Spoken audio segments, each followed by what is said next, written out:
Hey everyone, this week has been absolutely insane in the AI world. We're talking about ByteDance, TikTok's parent company, dropping Seed Dream 4.0 and claiming it beats Google's viral Nano Banana. Meta is trying to revolutionize online dating. With AI matchmakers built right into Facebook, Alibaba just unleashed Qwen 3 VL, a vision language model that can actually think about images and videos. MIT figured out how to make AI planning nearly foolproof. And if that wasn't enough, OpenAI, Oracle, and SoftBank are pouring $400 billion into data centers so massive they'll consume as much power as entire countries. Now, I know what you're thinking. This sounds like typical tech news that doesn't really affect your daily life. But here's the thing. Every single one of these developments is going to change how we work, date, create content, and even think about the future. So let me break down not just what happened, but why it matters to you personally, and what it means for the bigger picture we're all living in. Let's start with ByteDance and their bold claim that they've beaten Google at their own game. Remember back in August when Google launched Gemini 2.5 Flash, which everyone started calling Nano Banana. That thing went absolutely viral. Everyone was making memes, creating perfect edits, and sharing them across social media. It was everywhere. Most people expected the first real competitor to come from OpenAI or maybe Meta. But no, it's ByteDance, the Chinese company behind TikTok, throwing down the gauntlet first. Seed Dream 4.0 is their answer, and they're not playing around. They claim it's 10 times faster than their previous version, can generate images in 2K and 4K resolution, and here's the kicker. You can feed it up to 6 reference images to guide the output. That's a game changer for anyone doing serious creative work. But here's what caught my attention. The pricing. Strategy. Google gives you Nano Banana for free if you're a regular user. ByteDance is charging $30 for 10,000 generations. That tells us something crucial about their strategy. They're not trying to win with free or cheap. They're positioning Seed Dream as a professional-grade service, and honestly, that makes sense. The real money isn't in people making funny memes. It's in businesses, agencies, and professional content creators who need reliable, high-quality outputs at scale. If you're running a marketing agency and you need to generate hundreds of product images, $30 for 10,000 generations is actually incredibly cheap compared to hiring designers or photographers. But there's a deeper story here. ByteDance is essentially saying, we can compete with American tech giants head-to-head. This isn't just about image generation. It's about technological sovereignty. China isn't just copying anymore. They're innovating and sometimes leading. The question for users is, do we care where our AI tools come from as long as they work well? Because geopolitics might not let us stay neutral for long. Speaking of American tech giants, Meta just made their move in a completely different space, dating. They've updated Facebook dating with 2 AI-powered features, a dating assistant and something called Meet Cute. Now, before you roll your eyes and think, great, another dating app, hear me out. Meta is actually trying to solve a real problem that millions of people are dealing with. The endless swipe culture of Tinder and Bumble has created what researchers call dating app fatigue. People are swiping hundreds of times, getting matches, and then nothing. Conversations die. People ghost.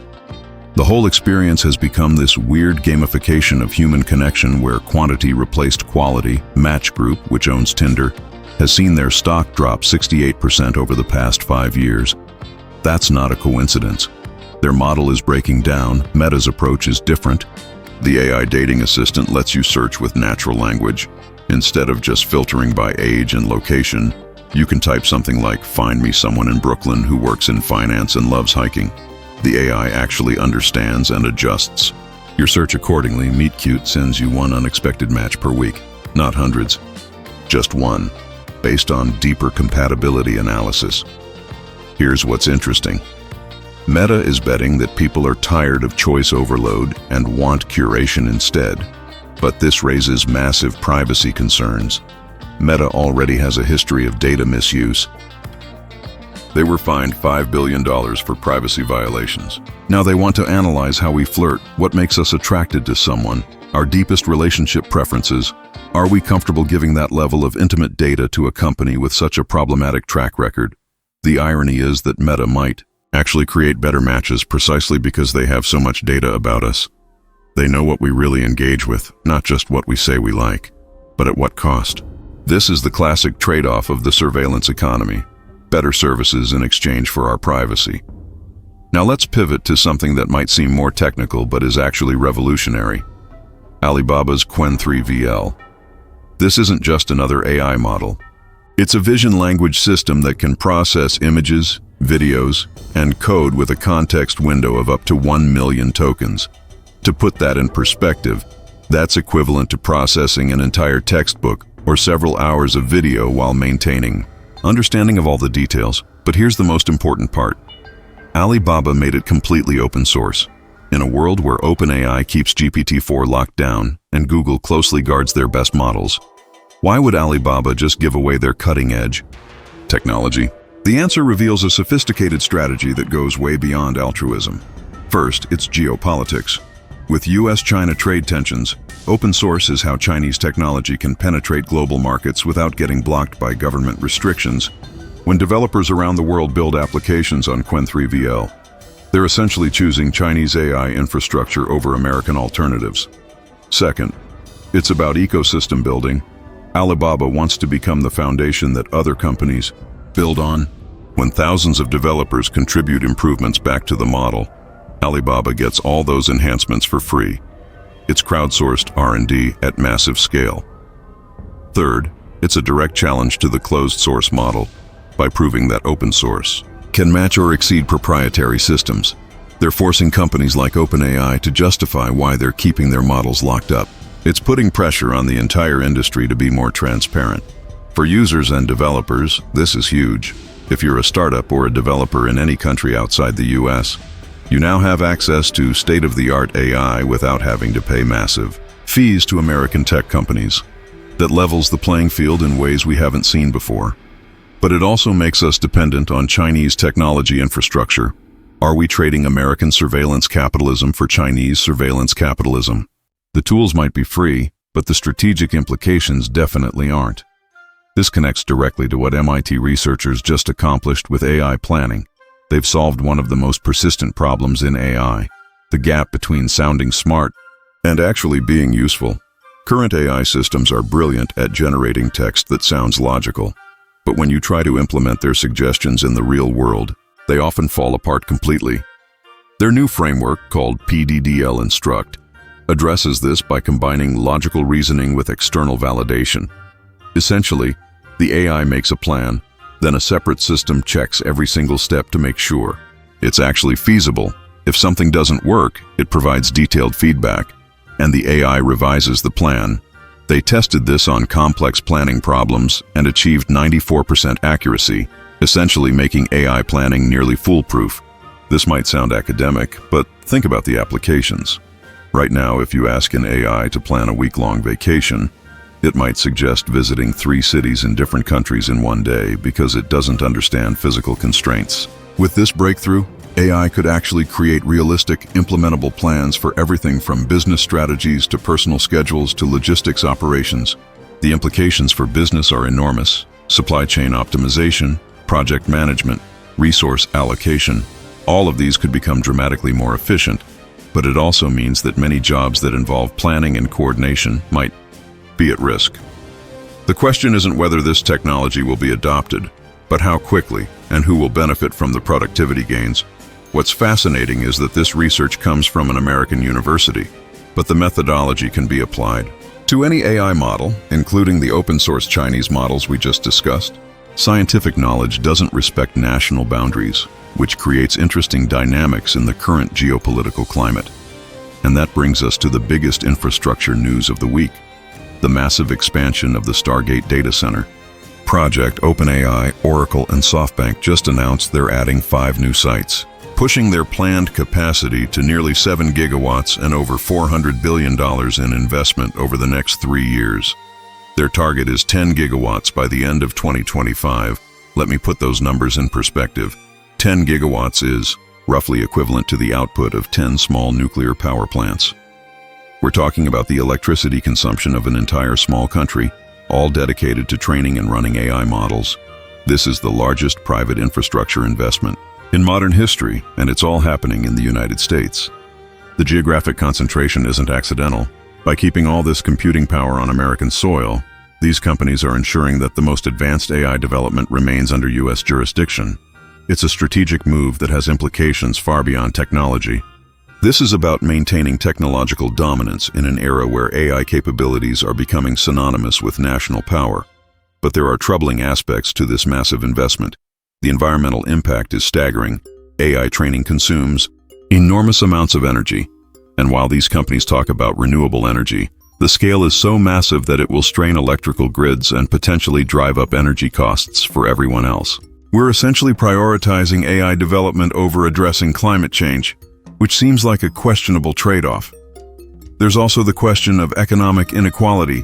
$400 billion is being invested in AI infrastructure while many basic societal needs remain underfunded. Education, healthcare, housing. All of these sectors could transform with even a fraction of this investment. Are we creating a future where AI is incredibly advanced, but human needs are neglected? The timing is also significant.